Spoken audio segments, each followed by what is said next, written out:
আসসালামু আলাইকুম। প্রিয় শিক্ষার্থী বন্ধুরা, তোমরা দেখতে পাচ্ছ প্রাথমিক গণিত পঞ্চম শ্রেণী 2025 আর এই পাশে দেখতে পাচ্ছ প্রাথমিক গণিত পঞ্চম শ্রেণী 2026। মানে হলো এই যে বইটি দেখতে পাচ্ছ এটা হলো 2026 সালের পঞ্চম শ্রেণীর গণিত বই।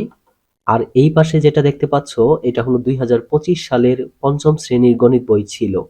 তো প্রিয় শিক্ষার্থী বন্ধুরা, 2026 সালের পঞ্চম শ্রেণীর গণিত বইয়ে বেশ কিছু পরিবর্তন করা হয়েছে।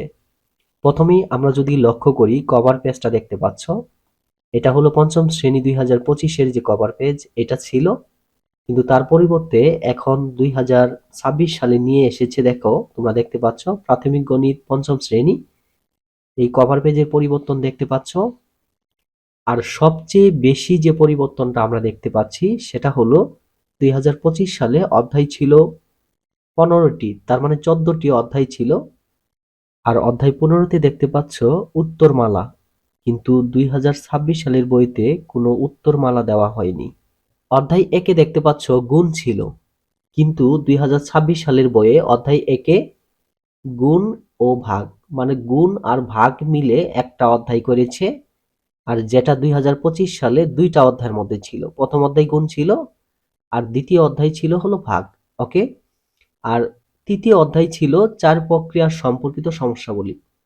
কিন্তু এইখানে দেখো দ্বিতীয় অধ্যায় হলো গাণিতিক বাক্য, যেটা 2025 সালে বইয়ে অধ্যায় 4-এ ছিল।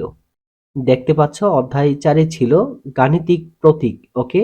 আর এটা 2026 সালে অধ্যায় 2-এ দেওয়া হয়েছে গাণিতিক বাক্য। ওকে। আর অধ্যায় 5-এ ছিল কি গুণিতক এবং গুণনীয়ক, এটা দিয়েছে অধ্যায় 3-এ। তোমরা দেখতে পাচ্ছ গুণিতক ও গুণনীয়ক। ওকে। আর তোমরা দেখতে পাচ্ছ অধ্যায় 6-এ এটা ছিল কি ভগ্নাংশ। ওকে। কিন্তু অধ্যায় 4-এ দিয়েছে সাধারণ ভগ্নাংশ। ওকে। আর অধ্যায় 7-এ ছিল দশমিক ভগ্নাংশ, এটা দিছে হলো অধ্যায় 5-এ দশমিক ভগ্নাংশ।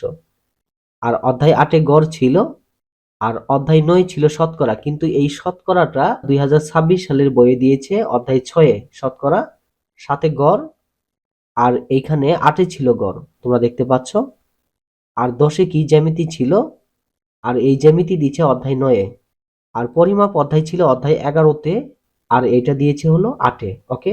আর 13-তে ছিল উপাত্ত ও বিন্যস্তকরণ, অধ্যায় 10-এ দিয়েছে উপাত্ত ও বিন্যস্তকরণ। যে অধ্যায়গুলা বাদ দিয়েছে দেখো 14 ক্যালকুলেটর ও কম্পিউটার, এই অধ্যায়টা বাদ। আর এইখান থেকে সময়ের অধ্যায়টাও বাদ দেওয়া হয়েছে। অধ্যায় 15-তে ছিল উত্তরপত্র, এই উত্তরপত্র বাদ দেওয়া হয়েছে। আর এখানে 1 আর 2 গুণ ও ভাগ, এটা মিলে অধ্যায় 1 করেছে গুণ ও ভাগ। তো প্রিয় শিক্ষার্থী বন্ধুরা, এই প্রাথমিক গণিত পঞ্চম শ্রেণী এই বইতে বেশ কিছু পরিবর্তন নিয়ে এসেছে। সেম ভাবে ইংরেজি, বাংলা, সমাজ বিজ্ঞান সব বইয়েতেই পরিবর্তন করা হয়েছে। তোমাদের যখন 1 তারিখে বই দিবে তখনই তোমরা বুঝতে পারবে যে কতটা পরিবর্তন করা হয়েছে। তো প্রিয় শিক্ষার্থী বন্ধুরা, আজকের ভিডিওটি এই পর্যন্তই। কথা হবে পরবর্তী অন্য কোনো ভিডিওতে। সেই পর্যন্ত সবাই ভালো থাকো, সুস্থ থাকো। আসসালামু আলাইকুম।